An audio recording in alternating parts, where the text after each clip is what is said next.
316 BC, Macedonia. Thessalonike, the youngest sister of Alexander the Great, stands alone. Her family, eliminated or imprisoned. Her future, uncertain. Under the shadow of the powerful Cassander, the enemy of her family, her fate hangs by a thread. Will she survive or follow the tragic fate of her dynasty? Hello and welcome back to Alternative History. I'm glad you found your way here, and if you're new here, I talk about ancient Greece, especially ancient Greece. And today I will continue my series about Alexander's female relatives, in this case his youngest sister Thessalonike, and also the last of his sisters and in general closest relatives to survive and to be left alive after 300 BC. We'll find out why she survived so much longer than all the other relatives of Alexander, and why, at the end, she also couldn't escape a brutal end. And I will also excuse myself for my pronunciation in English because I'm not a native English speaker. Actually, German is my first language, so I will very likely make pronunciation and probably also grammar mistake. So take it easy on me. Thank you. Thessalonike was born into the great house of the Argeads, but she was also born into uncertainty. Her father was Philip II of Macedon, and her mother a woman named Nicesipolis from Thessaly. And her origins are a little bit more obscure. It is not certain if Nicesipolis was another legitimate wife of Philip or a concubine. Nevertheless, one thing is more certain. She was a noblewoman from Thessaly, probably of the city of Phare. Some even speculate that she was the niece of its former tyrant, Iason of Phare. As for Thessalonike's birth, we don't know her exact birth year, a problem we already faced with Alexander's other sisters and female relatives. But Thessalonike's name might hold a clue. It combines the name of the region Thessaly with the Greek word for victory, Nike. But which victory was it? Philip fought alongside the Thessalian League in the Third Sacred War, which lasted from 356 to 346 BC. The Macedonian king entered the war in 354 BC and managed to seize the city of Bagase and crush the tyrant Lycophron of Phare. 2 years later, he came back, so in 352 BC, and defeated the Phocians in multiple battles and also managed to seize the city of Phare. But which of these triumphs inspired Thessalonike's name? No one knows for sure. One story claims that after Philip's great victory at the Battle of the Crocus Field, someone informed him of his daughter's birth, and his response was, "Let her be called Victory in Thessaly." If that's true, then Thessalonike was born around 353 or 352 BC. But some argue she may have been born much later, perhaps between 345 or 342 BC. But no matter the year, one fact remains. Her mother, Nicesipolis, did not live to see her grow up. She died just 20 days after giving birth. What happened next is unclear. Some say Philip entrusted the baby to a woman named Nike. Others claim she was raised by Olympias herself, Philip's wife and queen, who was quite famous for her jealousy, and the mother of Alexander the Great, Philip's heir. It may be that Olympia's gesture was quite the opposite from what she was painted as by most ancient authors. The opposite of a brutal, jealous and ruthless woman. As some say, Nicesipolis and Olympias were close, even good friends, and therefore Olympias took care of the now motherless girl out of friendship and raised her as her own daughter. But what was the princess' childhood like?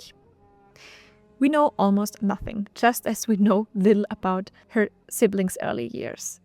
Most likely, she grew up in Pella, the heart of the Macedonian kingdom, under the watchful eye of Olympias. Yet unlike her older half-sister, Cynane, Thessalonike was never given in marriage by her father. But why? Some say she was simply too young when Philip was assassinated, which would support that she was born at a later date. Cynane, probably born around 357 BC, was married between 342 and 336 BC, possibly as young as 15 or even older. If Thessalonike had been born in 353 BC, she would have been around 16 or 17 when Philip died, an age when noble girls, especially from royal houses, were often wed. But if she was born later, she may have only been 6 to 9 years old. A girl too young for marriage, but not too young to become a pawn in the deadly game of Macedonian politics. Despite being raised by Olympias, Thessalonike likely had little interaction with her older brother Alexander. The age gap, his military training, and his early campaigns kept them apart. By the time he became king, he soon left Macedon behind. And what about Thessalonike during Alexander's conquests? We hear nothing from her, something we are already familiar with regarding Alexander's other siblings if you already watched my videos about them, if you didn't watch them, with the exception of Cleopatra, of course. But if she was under Olympias' care, then she was likely with her when the former Macedonian queen fled to Epirus in 330 BC, seeking refuge with her daughter Cleopatra, queen of Epirus, through her marriage, and older half-sister of Thessalonike. But why did Olympias leave? As we remember from my previous video, she had made an enemy, one of the most powerful men in Macedonia, Antipatros, a Macedonian nobleman and general who had served Philip II for many years and was now installed as a regent of Macedon in Alexander's absence. Something that did not sit well with Olympias. And the feud was quite public. So public it reached Alexander, who was far away. The best solution to this feud was to separate those two, and therefore Olympias' flight was probably more or less on a voluntary basis. It definitely was not in Alexander's interest to have any quarreling or destabilized Macedon. Therefore, Thessalonike probably spent some years of her upbringing and adolescence in Epirus. But we should all remember Antipatros, as his bloodline will play a crucial role in Thessalonike's later life and fate. When Alexander the Great died in 323 BC, it was quite sudden. To prevent chaos, one question loomed over everyone left behind. Who would rule his empire? Who would hold everything together? Olympias definitely sought to take action as soon as possible to make sure her family, her bloodline, would stay in power. Thessalonike, now in her early 20s, was no longer a child, but unlike her half-sister Cleopatra, no marriage was arranged for her. Olympias had sought to wed Cleopatra to one of the so-called successors of Alexander, his generals, the Diadochi, in an attempt to maintain control and remain in a powerful and influential position. But not Thessalonike. Why? Perhaps Olympias feared that marrying her off would create dangerous political alliances, or worse, new rivalries that could threaten her own power and that of her family, as Thessalonike was not her biological child. It was probably more in her interest to make sure her own bloodline, through her biological daughter Cleopatra and her grandson Alexander IV Aigos, who was born after his father's death, should remain and stay in power. If we assume that, then it was definitely not at all in Olympias' interest to marry off Thessalonike, someone with only Philip's blood, someone who could use her against her for their own interest.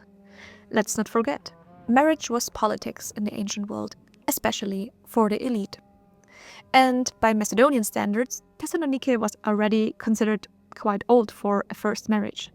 But none of that would matter for long, because soon marriage was the least of her and Olympias' worries.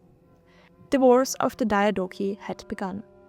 And in the ensuing chaos, all marriage projects that Olympias and Cleopatra had eyed ended before they could even fruit. But regarding that and why all those marriage projects ultimately failed, I recommend you watch my video about her. At first, Olympias and Thessalonike remained in Epirus, where they had been already for 10 years. But war spread quickly, and soon blood was being spilled over who would be Alexander's royal heir to his empire. By the time the Second Diadochi War broke out in 318 BC, the conflict had become more personal for Olympias. Cassander, the son of Antipatros, the very man Olympias had seen as her most bitter enemy, was now fighting for control of Macedonia, for his share of power within the Diadochi. He was determined to crush his rival, primarily Polyperchon, the new regent of the empire. To add some context here, Polyperchon was, like Antipatros, a Macedonian nobleman and general who served not only Alexander but also Philip II for years. Therefore, one could say that he was an old comrade and friend of Antipatros, who named him as his heir as regent of the empire before his death in 319 BC. Cassander took this personally, as he was the oldest son of Antipatros and assumed that he would be named as regent for his father. And so one of the biggest conflicts was created. A conflict that also came to fruition within the royal house of the Argeads. A conflict and thirst for power that would ultimately seal their fate and end. Olympia soon made her move and allied herself with Polyperchon. She wanted to make sure that her grandson, Alexander IV Agos, who was already around 5 or 6 years old, would sit on the Macedonian throne, who would follow her son as the rightful heir to his empire. She stood in opposition to someone within the royal family, Ardea Eurydice or Eurydice II of Macedon. She was the daughter of Canane, the half-sister of Alexander, and therefore his niece. And she was married to Philip Arrhidaeus, the half-brother of Alexander, and therefore also Thessalonike's half-brother. If you also want to learn more about Ardea Eurydice and how her ambitions also led to her brutal end, watch the video I made about her. Ardea Eurydice wanted her uncle husband on the throne and allied herself with Cassander, whom she named as regent. Olympias reacted swiftly. She rallied an army in Epirus with the help of her cousin, Argeads, the king of Epirus, and met Ardea Eurydice with her army. But before the battle would start, it was already over. Ardea Eurydice's forces didn't want to fight against Alexander's mother and switched to her side, forcing Ardea Eurydice and her husband to flee, but both were captured soon after. Olympias re-entered Macedonia as clear victor, and Thessalonike was back in her home after more than a decade away. But not for long. Olympias' reign was short-lived and brutal, even bloodthirsty as some ancient authors describe it. The former queen soon executed Thessalonike's half-brother and her stepson Philip Arrhidaeus. His queen and Thessalonike's niece Ardea Eurydice was held prisoner for a while before she was also eliminated, and it didn't end here. Olympias wanted to get revenge, but as her rival Antipatros was long dead, his family members instead were targeted. She executed his son Nicanor, Cassander's younger brother, desecrated his other brother's grave, and executed other family members. Other political rivals were also prosecuted. Her brutal tactics didn't do her any favors, of course. It caused the opposite. The Macedonians, even her former allies, turned against her. She was forced to flee Macedonia, also from a nearing Cassander. And Thessalonike, she probably had not much of a choice and followed her stepmother again. But soon Cassander closed in on them and they were trapped in the city of Pydna in 317 BC, where they sought refuge. They waited for reinforcements, for Polyperchon and Argeads of Epirus. But no one came. Polyperchon's men abandoned him, bribed by Cassander's gold. Argeads, king of Epirus and cousin of Olympias, tried to march to their aid, but his own army turned against him. He was forced to flee, and it is said that his men then swore allegiance to Cassander. Besides being the cousin of Olympias, Argeads had a much more personal motivation to help initially. His daughter Diodor was with Olympias as she was betrothed to Alexander IV Agos, the heir of Alexander's empire. Alexander's family and also his widow Roxana were isolated and surrounded. Cassander definitely had time to wait in front of the gates of Pydna compared to them, as there was no escape and food would sooner or later become less. Thessalonike, her family, and the last loyal followers of Olympias were trapped. There was no escape. Cassander's army had surrounded the city, cutting off every supply route by land and sea. And inside of the city, most people were normal civilians, no warriors. The more time passed, the less food they had, feeding all those people. And then hunger set in. At first, the grain was rationed. Then the horses and pack animals were slaughtered for food. The mighty war elephants, symbols of Alexander's conquests, starved to death within the city walls. And honestly, I wonder how big Pydna was if we considered that they speak of elephants, so it was at least more than one, or maybe at least more than two. Maybe I have to visit the site in the future. But anyways, back to Thessalonike and her fate. After the animals died, people began to die. And men, women, and children collapsed from hunger. Desperate soldiers, once loyal to Olympias, asked her to let them leave. Under pressure, she agreed, and the moment they stepped outside the gates, they turned to Cassander, swearing allegiance after he promised to spare them. Olympias, though still clinging to hope, tried to escape by ship. But she was caught, and in that moment she must have realized the truth. No one was coming to save them. No army, no allies, no gods saving her. And not even she herself, with all her cunning and knowledge and wits, wasn't able to save herself and her family. Cassander offered her a choice: surrender and her life would be spared. Knowing the city would hold out no longer, Olympias agreed after many months of the siege. But how could Cassander forget and forgive for what she did to him, for what she did to his family, how she killed his brother? So mercy was never really his plan. With Olympia's surrender, Thessalonike, Roxane, young Alexander IV, and Diodor were taken captive, the last members of Alexander's family, the last of the Argeads, minus Cleopatra, who was, however, also held captive for a few years already. Instead of mercy, Cassander wanted revenge, or justice. Olympias, queen, regent, and mother of a conqueror, was put on trial for the many executions and atrocities she had ordered in Macedonia. Those who had lost family members to her vengeance demanded justice. The verdict: death. But Cassander hesitated. He didn't want to be seen as the man who personally executed the mother of Alexander the Great. So he proposed a different solution to Olympias: an escape by ship, a voyage from which she would never return. A voyage that would look like a tragic accident. Olympias refused. She demanded the right to defend herself before the Macedonian people, believing she could still sway their hearts. Cassander knew better. He feared her words, feared her cunning. And so instead of exile, he arranged her murder. The first attempt failed, but soon Olympias met her brutal end. Some say she was stoned to death by the families of those she had executed. Others say she was slain by Cassander's own men. Either way, the mother of Alexander was gone. But what of Thessalonike?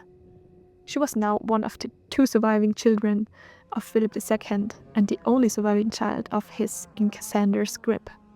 Roxane and young Alexander IV were taken to a secret location and imprisoned. Thessalonike had every reason to fear she would share their fate. Or worse. But Cassander had something else in mind. He would not kill her, nor take her as his prisoner. He would take her as his wife. In 316 BC, Thessalonike was already in her late 20s, unusually old for a first marriage. But unlike most noble women, marriage was, as we can assume, never something in mind for her from her stepmother's perspective. But why did Cassander take her as his wife? Perhaps he sought to strengthen his claim to the Macedonian throne by marrying the daughter of Philip II. A union with Thessalonike connected him directly to the ruling dynasty that had governed Macedonia for over a century, the Argeads.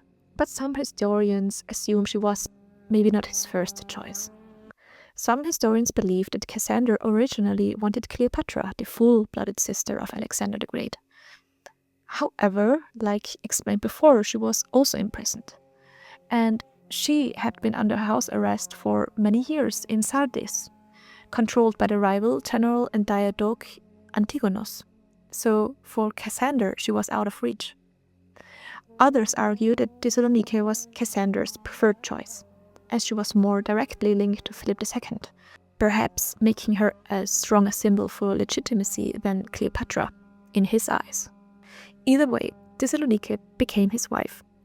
If she had much of a choice here or not can be questioned, of course, but it was her possibility to live, to survive. Cassander's rule was secure, and unlike the rest of Alexander's family, Thessalonike's fate seemed almost fortunate. He even founded a city in her name, Thessaloniki, a city that still stands today as one of Greece's largest cities and the capital of the region Macedonia. Together, Cassander and Thessalonike had 3 sons, Philip, Antipatros, and Alexander, though some sources question whether Philip was truly Thessalonike's child or from an earlier relationship of Cassander. Then, in 306 BC, Cassander took the title of king. The rule of the Antipatrid dynasty had begun, and Thessalonike at last became queen of Macedonia. But by then she was the last of her family. One by one, the Argeads had fallen. Her nephew, young Alexander IV, and his mother Roxane had likely been secretly murdered by 309 BC. Their deaths were only officially announced years later. Her half-sister Cleopatra, held captive for over a decade, was killed in 308 BC, almost certainly on the orders of Antigonos. With their deaths, Thessalonike was the final surviving member of the Argead dynasty, the last close relative of Alexander the Great still alive. And for a time it seemed that at least she had a happy ending, somewhat. But her story would not end in peace. She had, following the trend of ends of her family. In 297 BC, Cassander died. His eldest son, Philip IV, inherited the throne, but he did not live long. He died just 4 months later, possibly of tuberculosis. His 2 younger brothers, Antipatros and Alexander V, were made co-kings. And for a time, Thessalonike remained an influential figure in the court, guiding her sons as regent. So it seems that Olympias may have left her traces on Thessalonike, that she may have learned some political cunning from her famous stepmother. But then, history repeated itself. In 295 BC, her own son Antipatros ordered her murder. But why? It is said that Alexander, the younger one, complained to his mother that Antipatros didn't want to share power with him. Therefore, Thessalonike intervened, and Antipatros was not very happy about his mother's interference. Her preference for his younger brother even. So she became a hindrance to his ambitions for sole rule. She was probably one of the few people to stand in his way for his ambitions, so he eliminated Thessalonike, his own mother. But the curse of the Argeads was not yet finished. Neither of her sons would rule nor survive her for long. Antipatros and Alexander V held power together for just 1 more year. Then Antipatros betrayed his brother, forcing him to seek aid from Pyrrhus, the king of Epirus, and Demetrius, son of Antigonos. I want to remind you here that Antigonos was the one who kept Cleopatra, Thessalonike's older sister, prisoner. So there was a personal link here too. It was Demetrius who ultimately helped Alexander V to overthrow Antipatros. Antipatros fled to Thrace, to the court of King Lysimachos, who was one of the Diadochi, and established himself as king of Thrace after the wars. And he was actually his father-in-law, but that didn't help him nor save him. Lysimachos put him into prison and soon executed him. And what about Alexander V? His victory was short-lived. The same man who had helped him regain his throne, Demetrius, turned on him and had him murdered in 294 BC. With his death, the bloodline of Cassander ended. Because although Antipatros and Alexander were both married, they left no children behind.